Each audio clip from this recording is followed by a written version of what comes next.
아침의 시작을 알리는 글로벌 주식 라이브 월스트리트 모닝 브리핑 4월 6일 월요일 방송 시작하겠습니다. 여러분 안녕하세요. 저는 여도은입니다.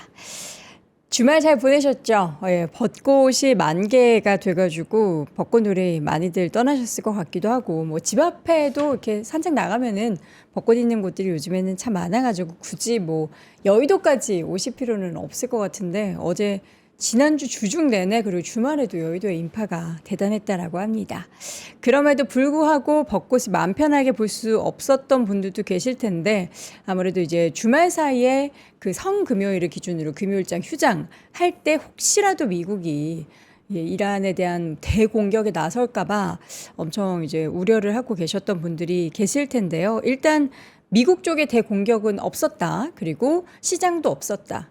휴장이었어요, 여러분. 지금 많은 분들이 이렇게 6시에 방송 켜졌다. 휴장이라고 다시 잘래. 여러분 안 돼요.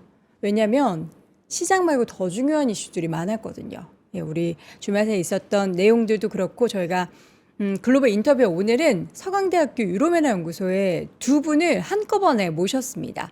박현우 교수님과 성희가 교수님 두 분을 모시고 오늘 집중적인 내용들 드릴 예정이니까 다시 끄고 주무시면 안 됩니다. 자, 먼저 오늘 월간 뉴스레터부터 확인해 볼 텐데요. 시장이 쉬는 사이에 과연 무슨 일들이 있었을까요? 글로벌 시황맨 박명성님 확인해 보도록 하겠고요. 이어지는 글로벌 인터뷰. 앞서 말씀드린 대로 저희가 지금 벌써 6주 차에 접어든 미국과 이란 그리고 이스라엘 간의 중동 전쟁 관련한 내용들에 대해서 지금 계속 뭔가 끝난 것 같긴 한데 끝나가고 있는 것 같긴 한데 계속 첨예한 대립들이 펼쳐지고 있는 그 전황에 대해서 그리고 향후 시나리오에 대해서 확인해 보도록 하겠습니다. 자, 먼저 글로벌 시황맨 박명성님과 함께 월간 뉴스레터 열어보도록 하죠. 어서 오세요. 네, 안녕하세요. 자, 시장이 쉬었는데 네. 쉬는 게 아니었겠어요?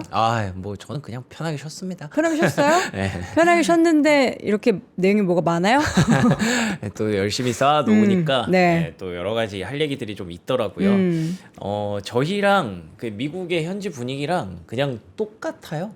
그러니까 트럼프 대통령이 왜 한 5일 전에 10일 뭐 미룬다라고 하면서 네. 4월 6일 몇 시 이걸 찍어놨었잖아요. 네네. 그러니까 그 시간을 앞두고 미국도 연휴에 들어갔지만 이 연휴가 끝나는 구간쯤 그러니까 한 일요일부터는 이제 슬슬 걱정을 하기 시작하는 거죠. 그래서 금요일 토요일에는 거의 기사가 안 나오다가 일요일부터 기사가 좀 나오기 시작했고 지금 또 많은 분들이 또 알고 들어오셨네요. 저희 이제 채 GPT께서 또 안 그래도 제가 할 말을 또 올려주셨어요. 네. 그러니까 트럼프가 하루를 더 미뤘습니다. 하루. 원래는 그러니까 그들 시간으로 미국 시간으로 월요일까지가 최후 통첩이었는데 네. 근데 그거를 그들 시간으로 화요일로 옮겼어요. 그렇다는 거는 뭔가 하루를 옮겼다라는 건 이건 진짜 뭔가 대화가 되고 있고 진짜 마지막 도장 찍기 전에 줄다리기를 하는 건가라는 그런 기대감을 갖게 하는 되게 미묘한 그런 하루라는 시간이 진짜요? 우리에게 더 주어졌습니다. 진짜일까? 근데 만약에 아무것도 없었으면 맨날 하던 대로 패턴대로 뭐 5일을 미룬다든지 아니면은 앞으로 뭐 15일을 미룬다 이랬을 텐데 하루를 미룬 거는 의미가 있지 않을까요? 제발 그랬으면 좋겠어요. 혹시 그냥 자기가 헷갈렸나? 잘못 아니, 말했나? 계속 근데 지금 일요일 요 사이에도 네. 이제 얼마 안 남았어. 네, 그쵸, 맞아요. 칠 거야. 네. 막 계속 그러니까. 근데 그러니까 그러다가- 옆에서 협상 잘 되고 있습니다. 그렇죠, 뭐 그렇죠. 친다는 거야? 협상을 한다는 거야? 뭐야? 그거는 그거이지 않을까요? 뭐야? 계속 이렇게 위협을 하면서 빨리 나와 했는데 그 위협이 제 그냥 개인적으로 이제 긍정회로 나와서 대화를 했고 야 요거 하나만 좀 맞추자 해서 그랬으면 좋겠다인데 뭐 어떻게 될지 모르겠네요. 모르겠어요. 예. 이게 믿을 사람이 아무도 없어가지고 그러니까요.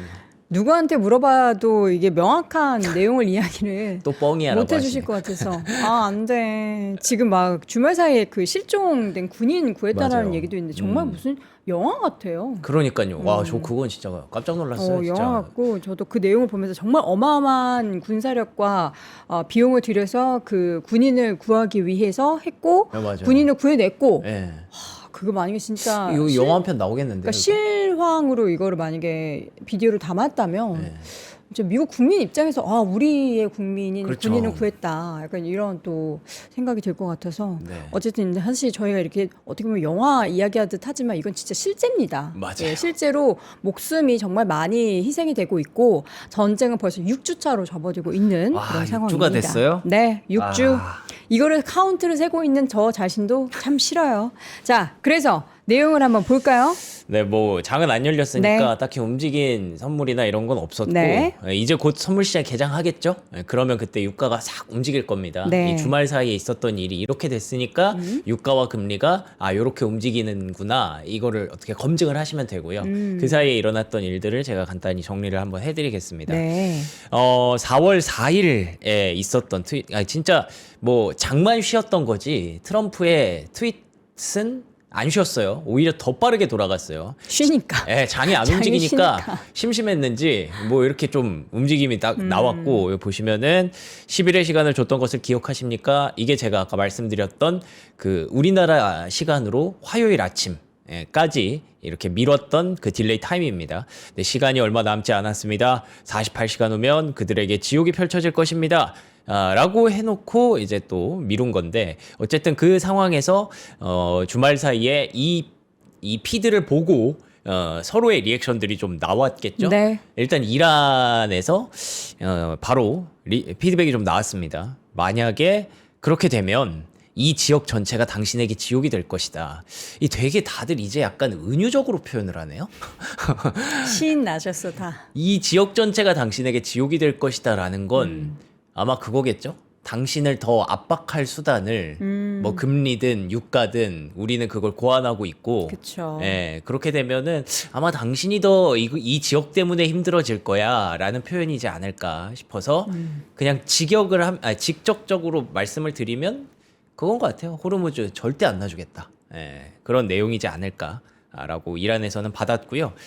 로이터 통신에서는 이스라엘이 지금 미국 승인만 기다리고 있다라는 얘기를 합니다. 그래서 지옥을 만들겠다고 경고한 지 불과 몇 시간 만에 로이터 통신에 따르면 이란의 에너지 시설을 공격을 준비하고 있다. 그러니까 이란은 계속 지금 더 하고 싶은 상황이 되게 역력한 것 같아요. 근데 이게 조금 그나마 좀 되게 어떤 분들은 이스라엘 진짜 끝도 없이 계속 가려는구나 라고 할 수도 있지만 저는 그래도 조금이나마 희망적인 회로를 돌린 게 미국 승인을 기다리고 있다는 거잖아요. 먼저 치지 않겠다. 예, 그래서 지금 여전히 이스라엘은 미국이 하지 말라고 하면 그래도 조금 억지는 되나 싶기는 한데 근데 미국이 마음이 조금 바뀌면 그러면 이스라엘도 바로 출동해서 지금 이란의 에너지 시설부터 때리겠다라는 거기 때문에 결국에는 트럼프라는 사람이 키를 갖고 있는 거고 그 사람이 마음을 조금만 바꾼다고 한다면 뭐 어떤 쪽으로 결정을 한다고 한다면 그대로 이제 진짜 오늘 썸네일에 나오는 제목대로 대폭격이냐 종전이냐를 두고 대폭격 쪽으로 갈 수도 있는 거고 진짜 종전으로 갈 수도 있는 거고 뭐 그런 상황입니다. 그리고 지금 계속 그래서 나토 관계 얘기가 나오고 있는 게 트럼프 대통령도 이대로 끝내고 싶지는 않은 거죠. 이대로 정말로 이제 호르무즈를 잠궈 놓고 떠나고 싶지는 않기 때문에 지금 나토를 계속 끌어들이려고 하는데 그게 계속 안 되니까 안 통하니까 트럼프 대통령이 더 강경한 어휘를 쓰고 있는 것 같기도 해요. 나 진짜 이렇게 되면은 상황이 진짜 큰 문제가 생길 수 있어 라고 하는 거는 사실 이란한테 제가 지난주에도 잠깐 말씀드렸는데 이란한테 계속 최후 통첩을 날리는 것과 동시에 제 생각에는 그 지역의 이해관계자들에게 계속 얘기를 하고 있는 것 같습니다. 예를 들면 유럽한테 우리가 만약에 진짜 대폭격을 하게 되면 피해를 보는 건 미국이 아니라 유럽일 텐데 라는 메시지를 계속 주는 거죠. 그래서 나 나토 탈퇴할 수도 있어. 그리고 아시아 너네도 가만히 있을 거야. 그러면서 대한민국도 한번 언급을 하기도 했었고 그래서 그에 대해서 지금 계속 끌어들이고 정리를 하려는 그런 움직임이라고 해석할 수도 있겠죠. 근데 이거는 뭐 사실 뉴스를 보고 여러분들이 해석하는 바에 따라 다르기 때문에 잠시 후에 나오실 교수님들도 아마 얘기를 좀 정리해 주시지 않을까 싶고요. 네.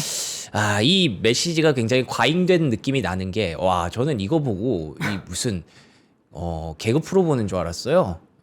보시면은 이 화요일은 저는 여기서 이제 언론에서 주목한 건 이거거든요. 플랜트 데이다. 브릿지 데이. 브릿지 데이가 있었죠 지난주에. 교량을 폭파했잖아요. 그렇죠. 저는 예. 처음에 저 브릿지데이?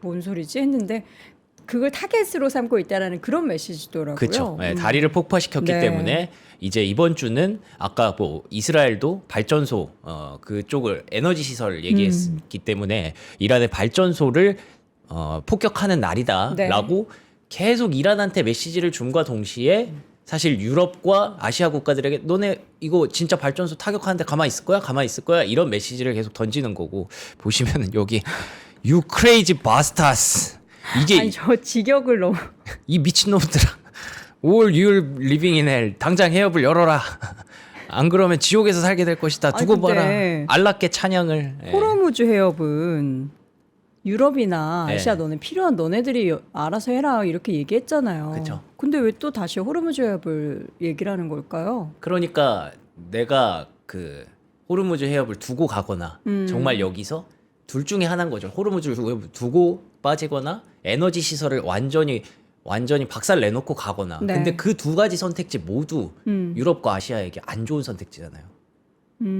그렇죠. 네. 근데 뭐 미국은 발빼기 좋은 명분이었잖아요. 사실 그러니까요. 지난주에 그렇게 얘기했을 때. 그래서 계속 당연히 그 손해를 보는 것은 너희들이다라는 거를 제 생각에는 이거 제가 증권사 리포트들을 많이 찾아보다 보니까 게임 이론으로 이걸 분석하신 분들도 게임? 있더라고요. 예. 이렇게 선택했을 때 누구는 플러스고 누구는 마이너스고 이런 것들을 다 고려해 보면 결국에는 트럼프라는 사람의 전략상 뭐 이란과 유럽 국가, 아시아 국가들이 이렇게 행동할 수밖에 없다. 뭐 이런 그런 리포트, 분석 리포트들이 있는데 그게 뭐 다 맞는 건 아니겠지만 그런 걸 계속 강요를 하는 거죠. 트럼프라는 사람이 선택지를. 여러분 지금 육두문자 나와서 너무 좋아하시는 그 아, 그래요? 키읔이 너무 많네요. 그러니까 너무 어이가 아, 진짜 없으신 웃기지 않아요? 저는 여러분들도 어이가 없으신 거죠? 그냥 어떤 일국의 대통령이 쓰는 메시지라고 해도 웃긴데 저 큰 미국이라는 나라의 대통령이 이 크레이지 바스타스 이거는 저는 그 요즘 유튜브에서 그 딘딘 씨가 뭐 자기가 이제 캐나다에서 영어 배울 때 되게 막 뒷거리에서 배웠다라고 하면서 막 네. 이런 용어 많이 쓰시는데 그거밖에 생각이 안 나더라고요. 진짜 많이 흥분하셨고 네. 뭐 아무튼 이게 중요한 게 아니라 그래서 이게 나왔습니다. 예, 이란과의 딜이 아마 화요일까지는 될 것 같다. 그러니까 이게 제가 아까 말씀드렸던 오프닝에서 말씀드렸던 게 하루 미뤄졌다라는 네네. 건데 이 악시오스의 기사가 굉장히 그 주말 사이에 그 내용들을 잘 정리를 해놨더라고요. 그래서 요거 보시면은 일단은 여기서 악시오스와의 인터뷰에서 심도 있는 협상을 진행 중이다. 예, 라는 얘기가 있어서 이런 상황에서 하루를 미뤘다라는 건 좀 의미가 되지 않을까. 예, 좀 기대를 할 수도 있는 거고. 근데 여기 또 이제 이란이 갑자기 또 나와서 심도 있기는커녕 우리 얘기 안 하고 있어. 또 이러면 또 그렇죠. 우리 슬퍼지는 거죠. 그럴 가능성은 굉장히 높죠, 사실은. 좀 예. 이따가 우리 박근혜 교수님한테 한번 여쭤볼게요. 예. 그래서 여기서 보시면 중재자들 입장에서는 회의적이지만 트럼프 대통령은 최후 통첩을 미루기 위해 최소한 부분적인 합의라도 도출하기 위해 마지막 순간까지 노력하겠다고 밝혔다. 어쨌든 이게 사실이면 트럼프 대통령이 결국에는 이 대폭격이라는 선택지를 최대한 피하려고 움직이는 건 아닐까라고 기대를 하는 거고요. 네.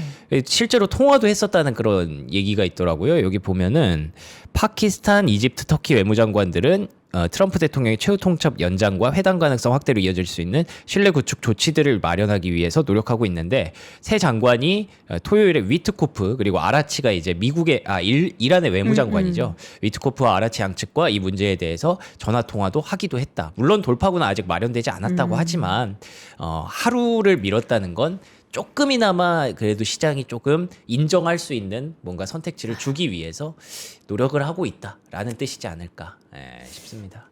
지금 이제 이번 주까지만 전쟁 얘기를 하고 우리가 이제 다음 주는 7주입니다. 이런 얘기를 하지 않도록 네.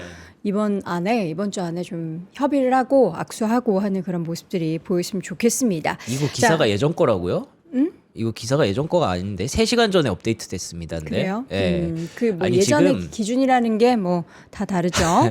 지금 제가 뭐 봤을 때는 이제 투자를 롱을 하신 분도 있고 숏을 하신 분들도 있기 때문에 굉장히 의견이 엇갈릴 것 같은데 이 기사는 3시간 전에 업데이트된 거고 네. 저희가 자는 사이에 업데이트된 내용이 맞습니다. 자, 근데 이제 주말에 이란이 미국의 F-15 전투기 격추 소식이 있었고 네. 그래서 막 미군이 실종이 됐었다. 뭐 이런 그쵸. 수도 있었고. 예, 그래서 이게 어. 만약에 중간에 그 마무리가 안 됐으면 네. 이거 되게 큰 변수가 될 뻔했어요. 그러니까요. 예. 그래서 F-15 전투기가 그 이란 상공을 날아다니다가 격추가 됐었고요. 진짜 뭐 일촉즉발의 상황이었더라고요. 근데 다행히 그 두 사람이 거기 밑에 있었는데, 근데 두 사람을 이란보다 미군이 먼저 찾았다고 합니다. 근데 그게 결과적으로. 뭐 세 사람인데 두 분을 두 한 군인을 분은 먼저 애초에 구했고. 빠져나갔고, 아, 그래요? 뒤에 두 분을 한 분씩 구한 것 같아요. 이게 또 두 사람과 한 사람의 뭐 내용들이 헷갈리네요. 네, 되게 뭐 그래서 세 명인지 두 명인지 정확하게 모르겠지만 네. 어쨌든 상황 종료가 돼서 네. 상황 그 미군이 다 그걸 구했다. 구했다라는 걸로 결론이 나왔고요. 그 사이의 내용을 보니까 진짜 말씀하신 대로 영화 같은 느낌이 맞는 게 구조작전 중에도 미군의 특수부대랑 이란 혁명수비대 사이에 교전도 벌어졌고, 네. 예, 그 운용병이 이란군의 추격을 피해서 7,000피트 높이의 산맥으로 홀로 올라갔대요. 아이고. 제일 높은 곳을 찾은 거예요. 그래서 이란에서는 현상금을 걸고 막 추적해야 된다 막 이렇게 했는데 겨우겨우 숨었다가 그게 어떻게 통신이 잘 됐는지, 이게 또 들어보니까 이스라엘의 정보국이 그걸 좀 도와줬다고 하더라고요. 이스라엘이 또 거기 안에 그 모사드가 엄청 많잖아요. 네. 그러면서 그런 영향도 좀 있었던 것 같고, 그래서 결과론적으로는 구조가 되면서 트럼프 대통령이 또 엄청나게 본인의 치적으로 이렇게 하나 올렸습니다. 그래서 변수가 될까라고 썼던 건 이걸 트럼프 대통령이 어떻게 생각하는지를 좀 궁금해서 기자들이 엄청나게 많이 물어봤어요. 네. 이 얘기를. 근데 이게 좀 변수가 되겠느냐. 이게 상황 종료가 되기 전까지는 이 말도 안 되는 소리 하지 마라. 이거 지금 전쟁이다. 정신 차려라. 이거 협상도고 말도 안 되는 소리 하자. 이런 식으로 일관을 했었는데, 이게 결과론적으로는 잘 되니까 이제 본인의 치적으로 이렇게 쫙 이렇게 올린 거죠. 예, 그래서 어떻게 보면 이게 본인에게 좀 이렇게 좀 자랑할 만한 카드가 된다면, 그쵸. 예, 협상으로 좀 누그러질 수도 있을 것 같고, 뭐 여러 가지 생각이 좀 들었습니다. 네. 그래서 호르무즈 해협을 다시 트럼프가 뭐 열게 만들겠다라는 겁니까?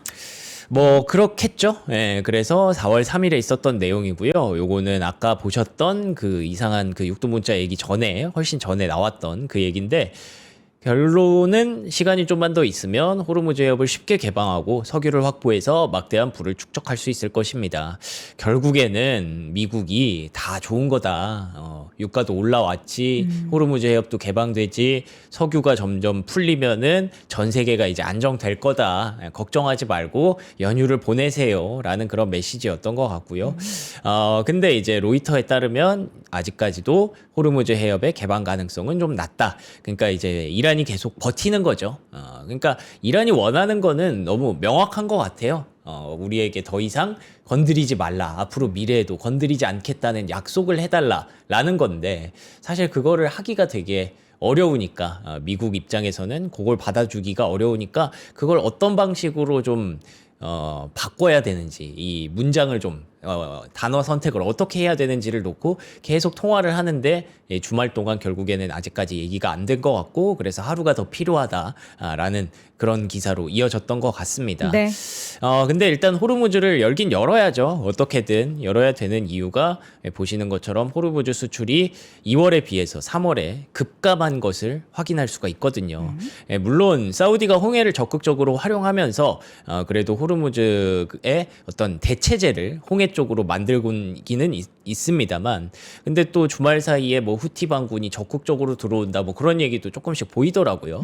그래서 이게 메시지가 너무 많아서 우리가 좀 해석하기가 참 어렵다라는 분석들을 할 수밖에 없었고, 그래서 조금씩 이제 그래도 인바운드 아웃바운드가 그래도 요즘에는 뭐 어제 보니까 뭐 일본 배도 통행을 했다더라, 이런 얘기도 있더라고요. 네, 그래서 조금씩 늘어나지만 여전히 역부족이라는 점에서 결론적으로는 이 호르무즈를 어떻게 할 것인지를 두고 이 미국과 이란 간의 협상이 여전히 좀 난항을 겪고 있는 것이 아닌가 싶기는 합니다. 네. 여기서 이제 트럼프는 영업을 또 하고 있어요. 우리 기름 사갈 사람 있나요? 근데 이게 또 약간 기름의 종류가 막 다 다르잖아요. 뭐 경질류, 그렇죠, 이런 그렇죠. 거 있잖아요. 네. 근데 우리는 미국에 이 원유를 사올 만한 그 여력이 그렇게 많지 않더라고요. 우리가 한 75%가 다 중동산 네. 원유라서 뭐 그게 정제 시설이 뭐 더 필요하고, 지금 있는 정제 시설 가지고는 미국산 원유를 사와도 별로 쓸 데가 없고 와. 뭐 이런 것도 공부를 해야 되는 현실입니다. 요즘 진짜 공부를 많이 하시네요. 저는 몰라요 그런 거. 그렇대요. 예. 저는 그래서 다 기름 지금 다 똑같은 배웠어요 방금. 기름 다 똑같은 거 아니야 싶은데 예. 미국산 원유는 또 그게 뭐 종류가 또 달라서 정제 시설 자체도 다르대요. 예. 뭐 뽑아낼 수 있는 것도 나프타 뭐 이런 것도 다르고 그렇습니다. 그렇군요. 여러분들이 네. 저를 똑똑하게 만들어주고 계시네요. 또 틀린 거 아니에요? 또 틀린 소리 너무 자신 있게 하는 거 아닌가? 자, 그래서 뭐, 기름 사갈 예. 사람하고 영업하고 있어요. 그러니까요. 예, 그 어쨌든 이거를 올렸다는 것도 뭐, 뭐 지금 트럼프 심리학도 아니고 뭐 계속 이렇게 파악하고 막 뇌피셜 날리고 이런 것도 저도 힘든데 뭐 어쨌든 뭐 본인은 여기에 관심을 쏟고 있다겠죠. 네, 네. 예, 기름값에 대해서 계속 신경을 쓰고 있다는 거고 이럴 수밖에 없는 게 이게 그러니까 조금 되게 그 약간 애들이 자기 약점을 보이기 싫을 때 그런 거 있잖아요. 나 그거 아니야? 약간 이런 거. 나 그거 안 무서워. 약간 이런 거 있잖아. 나 놀이기구 잘 타. 뭐 이런 거 있잖아요. 나 이거 다 해봤거든. 그런 느낌이지 않을까 싶은 게 왜냐면 이 호르무즈 선박의 보험 보증액도 모르는 사이에 이게 2배가 늘었대요. 400억 달러까지 늘었다고 합니다. 이 200억 달러도 부담이었는데 400억 달러까지 이렇게 2배가 상승을 했고요. 그리고 실물 경기에서 여기 보시는 것처럼 인플레이션 압력으로 계속 작용을 하고 있습니다. 보시면은 디젤 가격도 올라갔고 실제 휘발유 가격도 이렇게 올라가기 시작했기 때문에 트럼프 대통령이 이런 거를 신경 쓰지 않을 수가 없다. 근데 이런 상황에서 진짜 에너지 시설에 대한 대폭격이라는 카드를 트럼프가 누를 수가 있을까? 뭐 물론 누를 수도 있죠. 화가 나면 누를 수도 있는데 진짜 굉장히 상식적으로 생각한다면 누르면 안 된다라는 측면을 누군가가 계속 이렇게 얘기를 해줍니다. 언론에서도 얘기하고 주변에 있는 사람들도 그런 것들을 자제해야 된다라고 얘기를 하지 않을까라고 우리는 믿고 있는 거고요. 그런 의미에서 지금 상원의 민주당 승리 가능성이 50%를 넘었대요. 주말 사이에. 어쨌든 지금 계속 긴장을 하고 있잖아요.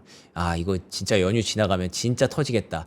연휴 안에 터지는 거 아니야? 근데 얼추 연휴는 넘겼어요. 그러고 나니까 이제 진짜 이틀 남았네. 진짜 하루 남았네. 막 이런 상황이 되니까 그러면은 쏠 수도 있겠다. 쪽으로 아예 프라이싱 안 하는 건 아닌 거죠. 그래서 이게 원래는 하원만 민주당이 이긴다가 정배였거든요. 근데 지금 상원까지 민주당이 이길 수 있다라는 쪽으로 가면 트럼프가 몇 년 안 남은 그런 임기가 굉장히 큰 압박을 받을 수 있기 때문에 지금부터는 뭐 물론 아직 많이 남았어요. 11월이면 아직 6개월이 남았지만 따지고 보면 그렇게 많이 남은 것도 아니거든요. 지금부터는 뭔가 좀 결단이 필요한 그런 트럼프에게 그런 상황이 되지 않을까 싶습니다. 네. 제가 쏘아올린 공으로 여러분들이 많이 토론을 하고 계시네요. 기름의 종류, 뭐 경질류가 좋냐, 오. 중질류가 좋냐. 그래 또 그게 어떻게 이렇게 똑똑하신 분들이 많죠? 황함유량에 따라서 경질류와 중질류가 나눠지고 이제 미국이 황함유량 관련 그러니까 경질류인 거죠. 미국이 경질류의 비중이 훨씬 더 높은 거고. 근데 이제 뭐가 더 좋다 이걸 떠나서 이제 아까 말씀드렸던 것처럼 이제 우리나라의 정제 시설 자체가 중동산, 중진류에 좀 맞춰진 시설이 많다 보니까 지금 우리는 중동산이 필요하다라는 것을 다시 한번 잠깐 말씀드리고 그래서 이제 미국 같은 경우에도 항공유 같은 경우에는 이게 만약에 그 가지고 있던 게 줄어들면 우리나라 항공유를 또 역으로 수입해야 가야 되는 그래요? 그런 상황까지 벌어질 수 있다라고 하더라고요. 별일이네. 학교 다닐 때보다 공부 더 한다고 하시는 우리 시청자분들 맞네요. 예, 알겠습니다. 자, 고용보고서가 주말 사이에 발표됐는데 요건 네. 또 깜짝 증가했어요. 맞아요. 네. 이게 주말 연휴 전에 발표가 되고 나서 연휴에 들어가가지고 신기하더라고요. 그러니까 고용 보고서가 나왔고 트럼프 대통령이 또 그에 대해서 또 자축도 했습니다. 네. 17만 8천 개의 일자리가 생겨났고 무역 적자도 55%나 줄어들었고 이 모든 게 관세 덕분이고 핵무장한 이란까지 제거했고 막아 하면서 본인이 했던 일들을 짜자자작 나열을 하면서 또 열심히 이렇게 치적 홍보를 하고 있죠. 네. 이게 본인 이제 선거운동을 계속 하는 것 같아요. 공화당을 좀 찍어달라, 나를 믿어라 이런 부분들을 계속 얘기하는 것 같고 고용이 얼마나 잘 나왔길래 하고 보니까 진짜로 최근에 정말 안 좋았거든요. 안 좋아져서 이러면 금리 인하 해야 돼 쪽으로 가면서 2025년도에 금리 인하를 많이 했던 거고 근데 26년도에 그 효과가 나온 건지 이제 고용이 반등하기 시작을 했습니다. 물론 전월이 많이 수정되면서 마이너스가 많이 나기는 했지만 당장 이번 달에 좀 나왔던 게 이번 달이 3월이잖아요. 3월에는 계속 전쟁을 하고 있었는데도 고용이 생각보다 괜찮네. 실업률도 4.3까지 떨어졌네. 그래서 닉 티밀하우스 기자의 분석에 따르면 이건 어떤 의미를 갖는가? 그러니까 이게 분석이 안 돼요. 왜냐하면 이제 금리가 바로 움직이지 않았기 때문에 네. 발표되고 나서 시장이 닫혀 있어서. 근데 조금 움직였거든요. 잠시 동안 움직였었고 연준에게는 그래서 직면한 가장 어려운 문제 중에 하나를 해결해 준다는 뜻이다라고 하는데 이게 사실 시장에게는 그렇게 크게 다행은 아닙니다. 왜냐하면 연준은 고용의 문제를 삼으면서 계속 금리 인하를 했던 건데 고용이 생각보다 괜찮네 네. 라는 점에서 금리 인하를 못하게 되는 그런 구도로 갔기 때문이죠. 그래서 고용을 다시 이렇게 돌아보시면 네. 너무 들쭉날쭉하니까 이에 대한 사실 신뢰도도 없어요. 그러네요. 되게 떨어지잖아요. 올라갔다 내려왔다 이게 진짜 뭐 하는 건지 모르겠지만 평균적으로 이렇게 보면은 이 닉 티밀하우스 기자가 올려준 건데 평균 고용이 조금씩 올라오고 있습니다. 네. 3개월 평균 그리고 6개월 평균의 어떤 그런 흐름이고요. 그리고 상황들을 봤을 때 이 마이너스 난 게 정부 부문. 정부는 애초에 트럼프가 뭐 여러 가지 이유가 있죠. 맨 처음에 그 일론 머스크를 시켜가지고 필요 없는 거 다 쳐내라 했던 것부터 시작이지만 어쨌든 약간 연준을 금리 인하를 좀 압박하기 위해서 애초에 정부는 계속 마이너스예요. 일부러 좀 안 뽑는 것도 있고 효율화 측면에서 안 뽑는 것도 있고 근데 그 외에 파이낸스 인슈런스 그리고 프로페셔널 사이언티픽 테크 서비스 컴퓨터 시스템 디자인 요게 다 AI 영향이 좀 있는 그런 기업들이잖아요. 그런 측면에서 좀 빼면은 진짜 나쁘지 않았더라고요. 미국의 경기가 이러면은 트럼프가 또 자랑할 만한 하기도 하구나 싶기도 했었고 최소한 이제 실업률이 살짝 좀 꺾이고 그리고 리세션일 때 이 실업률이 이 정도까지 올라와야 리세션이 되는데 올라오면서 혹시 리세션으로 가는 거 아니야 싶었던 게 살짝 꺾였다는 점에서 최소한 우리가 스태그플레이션을 걱정할 일은 좀 줄어들었다라고 보시면 될 것 같고요. 임금 상승률 전망치도 떨어졌습니다. 이게 임금 상승률이 중요한 건 우리가 결국에는 유가를 걱정하면서 물가를 걱정하는 거잖아요. 네. 근데 임금 상승률이 물가에 직결되는 문제이기 때문에 그 부분들을 좀 걱정을 했었는데 실업은 그 고용은 좋았고 임금 상승률은 떨어졌다? 이러면은 자랑할 만한 지표가 맞거든요. 그래서 트럼프에게는 뭐 그런 부분들이 있었다라는 네. 겁니다. 근데 이런 것들이 또 증시에는 또 안 좋게 작용을 할 가능성에 대한 분석이 많아요. 네, 그래서 아까 말씀드린 것처럼 금리 인하는 또 반대로 가는 거잖아요. 그쵸. 고용이 좋으면 그래서 스탁 퓨처 그러니까 주식의 그 선물과 비트코인은 살짝 좀 빠지기 시작했다. 그러다가 이제 비트코인은 한 67,000달러쯤에서 마무리가 됐고요. 주식 선물은 그러다가 이제 조만간 개장을 하겠죠. 1시간쯤 후에 곧 개장을 할 거고 잠시 후에 여러분들이 교수님들 얘기 들을 때 아마 개장을 해서 그때 또 채팅창에서 많이 얘기를 해주시면 좋을 것 같은데 네. 그나마 좀 다행이라고 해도 되나? 서비스업 PMI가 50 밑으로 떨어졌어요. 그런데다가 여기 보시면 그 중동에서 전쟁이 일어나서 높은 물가를 걱정해서 이게 좀 떨어진 거거든요.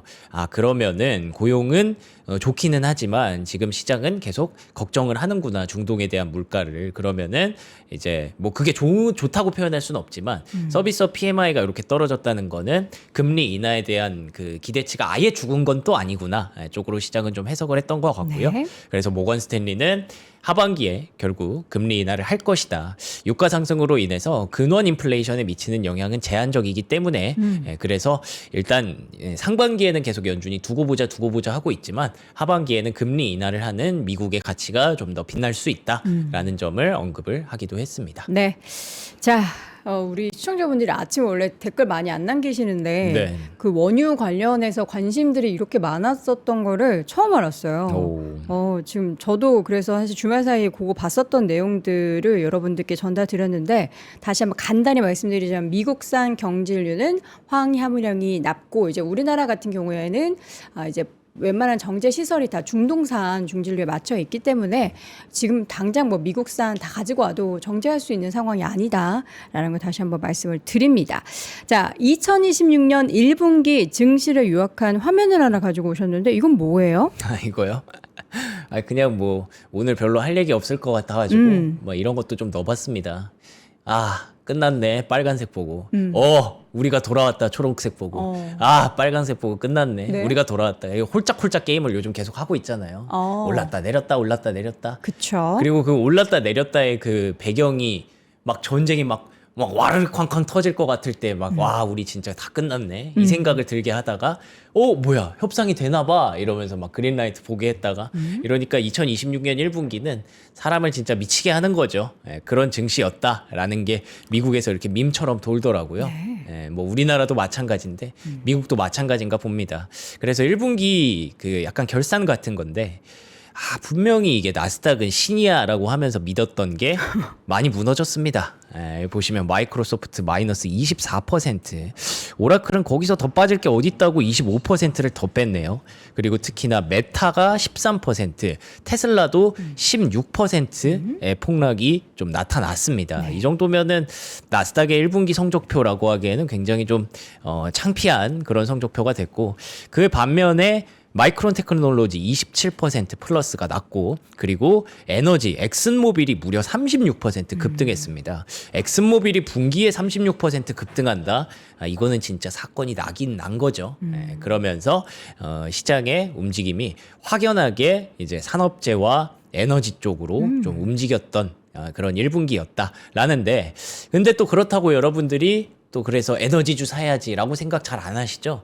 그래서 이제는 또 M7의 밸류에이션이 좀 합리적으로 바뀌었다라는 얘기들이 많이 나오고 있습니다. 이 PEG라는 건데, 이게 PER, 뭐 PBR 이런 것도 있는데, PEG는 낮으면 낮을수록 그 밸류에이션이 좀 합리적이라고 판단하는 거거든요. 네. 그래서 엔비디아, 브로드컴, 메타 같은 경우에 1 밑으로 내려와 있기 때문에 매력적이다 수준까지 내려갔다고 하고요. 1에서 2 사이에 있는 구글, 마이크로소프트, 아마존도 이제 합리적인 밸류가 됐다라는 측면으로 평가를 받고 있어요. 오히려 애플이 뭐 선방을 했다라고 하지만 애플은 비싸다. 3.7까지 올라가 있기 때문에, 그래서 애플이 1분기에는 잘 버텨냈는데 지금은 또 돌아보니까 야 밸류가 좀 비싸졌네 라는 얘기를 하기도 시작했다라는 겁니다. 그래서 S&P 500에 결국에는 우리는 전쟁 얘기 만약에 걷어내게 된다면 EPS와 그 밸류에이션 얘기를 해야 되는데, 근본은 결국 기술주가 밸류를 다 만들어주는 거기 때문에, 이 성장도 기술주에서 만들어지는 거기 때문에 이럴 때 만약에 이제 조금씩 만약에 전쟁이 어떤 편으로든 결론이 나온다면, 그렇게 되면 이제 기술주가 반등을 좀 하지 않을까라고 시장에서는 기대를 하고 있는 것 같고요. 네. 그래서 뱅크 오브 아메리카에서 2분기 탑픽을 꼽은 게 1번이 메타예요. 메타가 요즘 계속 빠지잖아요. 그쵸. 근데 메타를 1번으로 한 게 굉장히 인상적이었고, 그 외에 시티그룹, 스포티파이, 서모피셔, 몽고DB, 그리고 뭐 이런 밑에 추가로 아메르 스포츠 이런 종목들이 있었다. 참고하시면 좋을 것 같습니다. 지금 사실 월가에서는 근데 작년 4월에도 한번 우리가 그 관세 때문에 엄청 급락이 나왔었잖아요. 그래서 뭐 야드니를 비롯해서 지금이 작년처럼 사야 할 때다 뭐 이런 얘기도 하는데, 또 일부는 좀 조심해야 된다 이런 의견도 좀 있어요. 맞습니다. 그래서 이게 만약에 길어지면 결국에는 조심을 해야 되는 이유들이 계속 늘어나니까, 그래서 그 부분들을 얘기를 하는 것 같고요. BCA 리서치에서는 여전히 에너지 공급 차질이 만약에 4월 중순까지 지속된다고 보면, 그러면 이제 우리는 스태그플레이션을 진짜 걱정해야 할지도 몰라 라는 네. 쪽으로 해석을 하고 있더라고요. 그리고 이제 중앙은행들도 그때부터는 이제 계속 피벗에 접근할 수 있기 때문에, 그러니까 뭐 일본이라든지 유럽이라든지 금리 인상을 하는 나라들이 늘어나기 시작했기 때문에 이게 진짜 4월 중순이라는 게 다들 약간 마지노선이라고 보는 것 같아요.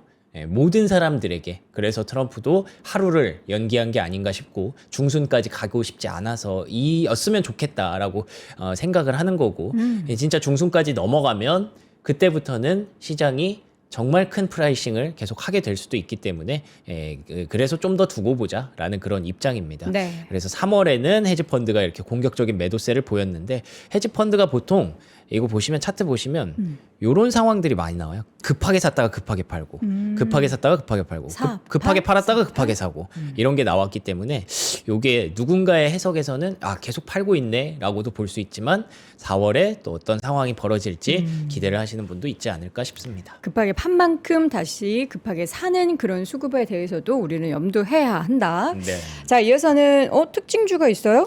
특징주는 그러니까 그냥 종목 이야기 몇 개 기업 나왔던 소식? 거 네. 소식만 좀 전해드리도록 네네. 하겠습니다. 폭스콘의 1분기 실적이 발표가 됐고요.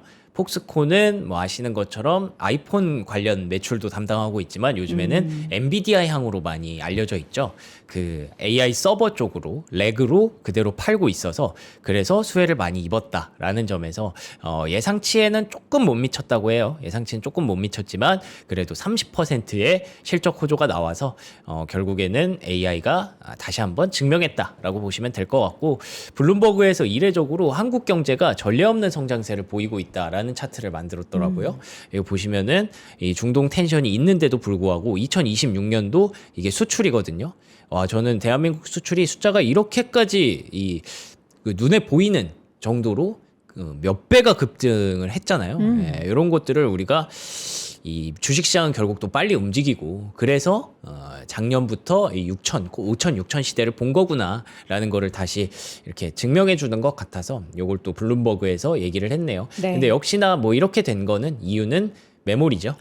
메모리 투자 비중은 올해도 좋고 이게 하이퍼스케일러들의 캐펙스거든요. 올해 하이퍼스케일러들이 메모리 반도체 사는데 30%를 쓴대요. 근데 내년에 36%까지 증가한다고 합니다. 그래서 AI와 반도체에 대해서는 긍정적인 뷰들이 계속 나오고 있는 거고 앞서 보셨던 대로 M7도 이제 다시 또 밸류가 싸졌네? 라는 긍정적인 관점이 생긴 거잖아요. 그래서 지금은 전쟁으로 인해서 기술주에 대한 밸류 관점이 좀 부담스러웠는데 그런 게 많이 떨어졌다라는 점을 월가에서는 좀 주목을 하고 있습니다. 네. 그리고 엔트로픽에서는 추가 요금 제도를 개편했는데 이게 뭐냐면 요즘 오픈클로가 엄청 핫해졌잖아요. 네. 근데 오픈클로를 쓰면서 이제 클로드 구독을 한 사람들이 그걸 연동해서 쓰는 거거든요. 근데 그냥 그렇게 쓰면 안 되고 이제 추가로 돈 더 내야 오픈클로랑 연결시켜 준다라고 한 거예요. 오. 그러니까 너무 많이 데이터가 많이 발생하고 클로드가 본인들의 입지가 단단하다는 걸 아니까 네. 우리 걸로 오픈클로 돌리고 싶어? 그러면은 돈 더 내. 그냥 구독으로는 안 돼. 라는 쪽으로 갔기 때문에 그렇게 되면 이제 컴퓨팅 파워가 여전히 부족하다라는 뜻도 되고 그래서 AI 투자는 지속할 수밖에 없다. 그래서 오픈클로가 사실상 에이전틱 AI를 거의 열고 있기 때문에 오픈클로로 인한 변화가 일어나면 그러면 AI가 계속 돈을 쓰겠구나, 발전하겠구나 이런 쪽으로 해석할 여지가 많아집니다. 네. 그리고 그래서 AI 관련주 중에 뭐 반도체도 좋고 뭐 다 좋지만 최근에는 어쨌든 가장 빛나는 섹터 광학, 뭐 아시는 것처럼 루멘텀, 코이어런트, 코닝, 파브리넷 뭐 이런 종목들이 이렇게 계속 시세를 내고 있기 때문에 요즘은 광학 관련주가 대세다라는 얘기도 월가에서 좀 나왔습니다. 네. 자, 이어서는 오늘 스페이스X 소식을 전해드리도록 하겠습니다. 네. 이제 계속 상장 얘기가 많이 나오는 거 보니까 정말 이제 코앞인 것 같아요. 6월 상장을 일단 목표를 하고 있는 거잖아요. 맞습니다. 이제 뭐 지난주에 전해드렸던 대로 비밀리에 이제 그 IPO 신청서는 냈다고 하고 네. 목표가가 1조 7천억 달러까지 봤거든요. 와, 2조를 얘기를 하네요, 이제 이제는. 2조. 네, 그럴 만도 한 게 또 사우디 국부 펀드에서 50억 달러 또 추가 투자를 받았다고 합니다. 네. 와, 진짜 스페이스X라는 기업이 도대체 들어오면 시장에 어떤 파란이 일어날지 이것 또한 되게 큰 변수가 될 것 같아요. 올해 상반기에 만약에 상장을 한다면. 네. 그리고 되게 또 재밌다고 느꼈던 게 왜 지난주에 스페이스X IPO 하고 싶어서 금융사들 다 붙었다고 했잖아요. 근데 그 금융사들한테 일론 머스크가 너네 하고 싶지? 하려면은 그록을 써. 라고 역제안을 하고 있다고 합니다. 너네 회사에다가 그록을 돌려. 그러면 예. 우리가 하게 해줄게. 영업 잘하네. 네, 네. 그래서 이렇게 레버리지로 또 그 미국 특의 그 거래를 또 하고 있는 그런 모습이 좀 있었고요. 네. 근데 변수가 좀 있어요. 뭐냐면 트럼프 대통령이 내년 국방비 증액을 요청했습니다. 네. 뭐 이거는 당연히 예상된 그런 시나리오죠. 미리 몇 번 전해드리기도 했었고 1조 5천억 달러를 늘리기로 했는데 그러면 줄어드는 게 있지 않겠습니까? 이 나사 쪽에서 188억 달러를 요청했는데 그게 좀 줄어드는 거래요. 56억 달러가. 네. 그리고 환경보호, 보건복지, 국립보건원, 농무부 이쪽에서 이렇게 감축을 했는데 혹시 이것 때문에 이게 좀 변수가 생길까 싶기는 한데 어쨌든 스페이스X의 상장은 굉장히 크게 이렇게 펼쳐지면서 또 나사의 뭐 이 예산은 조금 줄었다고 하니까 좀 아쉬워하시는 분들도 있을까봐 이렇게 넣어드렸고 어쨌든 네. 국방 예산은 증액된 게 중요하긴 합니다. 네. 자, 또 다른 전기차 관련한 소식 중에서 루시드의 인도량이 발표가 됐어요. 네, 근데 아주 안 좋더라고요. 3,000대밖에 안 됐습니다. 안 그래도 우리가 테슬라의 인도량 보면서 그때 주가 많이 흘러내리면서 실망감을 표했는데 루시드가 주말 사이에 1분기 인도량 발표했는데 만든 건 또 5,000대가 넘는데 인도된 게 3,000대밖에 안 되더라고요. 그래서 이게 만약에 오늘 개장하면 좀 큰 폭의 하락이 불가피한 그런 상황이라고 봐야 될 것 같고요. 그리고 또 뉴욕에서 오토쇼가 열린다고 하네요. 근데 거기서 뭐 현대차가 이렇게 볼더라는 컨셉트카를 공개를 했는데 되게 약간 미국스럽다 그런 느낌이 있더라고요. 저런 차 좋아하잖아요. 예. 뭔가 옛날에 저 어릴 때 봤던 그 갤로퍼 느낌도 약간 좀 있고 그런 차를 공개했고 뉴욕 네. 오토쇼가 이제 개막했다라는 이슈도 있어서 자동차 쪽에서 이슈 2개 몇 개 가져와 봤고요. 네. 그리고 이번 주에는 이제 본격적으로 실적 시즌에 개막을 알리는 보통 이제 항공주와 금융주가 개막을 알리는데 이번 주에 델타항공이 있습니다. 델타항공이 아마 별로 그렇게 사실 중요하게 안 보셨을 텐데 이젠 중요해졌죠. 항공사니까 우리 앞으로의 가이던스가 이렇습니다. 라는 얘기가 되게 중요해졌잖아요. 네. 전쟁 때문에 에너지 가격이 올랐고 그 다음에 사람들의 수요는 어떻게 되고 있고 이런 것들이 많이 궁금하실 텐데 이번 주에 델타항공의 실적이 나오면서 마침 또 이게 그 트럼프의 데드라인 화요일 수요일에 겹치네요. 그리고 이 즈음에 또 삼성전자 잠정 실적도 있잖아요. 화요일 수요일에 이 움직임들이 이번 주에 뭔가 4월에 변곡점을 만들어 주지 않을까 기대를 한번 해봅니다. 네. 알겠습니다. 다양한 소식도 전해드렸고요. 오늘 제가 이제 그 경질류, 중질류, 뭐 미국산, 중동산 뭐 요거 얘기 드려서 많은 분들이 관심을 갖고 계시는데 이런 내용 관련해서는 저희가 또 준비할 수 있는 컨텐츠가 있으면 자세하게 이야기를 드리도록 할게요.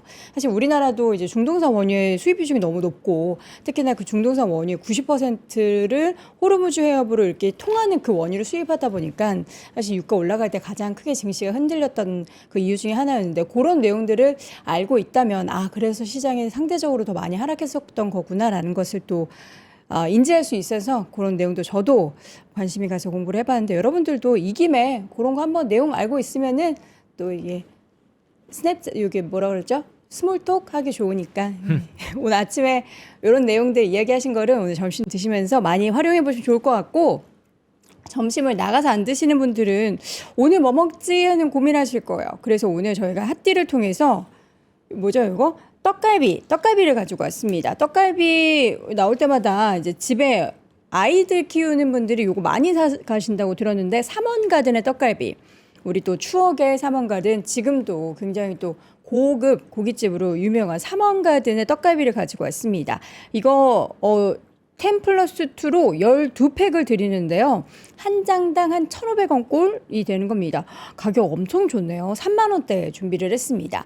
압구정동에 위치한 삼원가든 여러분들 뭐 졸업식, 입학식 요거 끝나고서 가보셨던 분들도 계셨을 것 같아요. 그냥 요 팩에 있는 거를 굽기만 하면 됩니다. 굽기만 하면 아주 간단하게 맛있는 떡갈비를 드실 수 있는데 명성이 왜 안 드세요? 네? 먹고 있어요.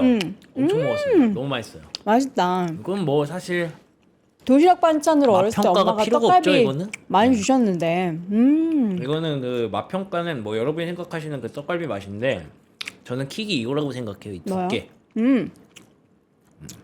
이거 어렸을 때는 도시락 반찬 엄마가 싸주셨을 때 케찹이랑 같이 싸주셨는데 최고죠. 떡갈비 맛있다. 두께가 있어서 식감이 좋아요.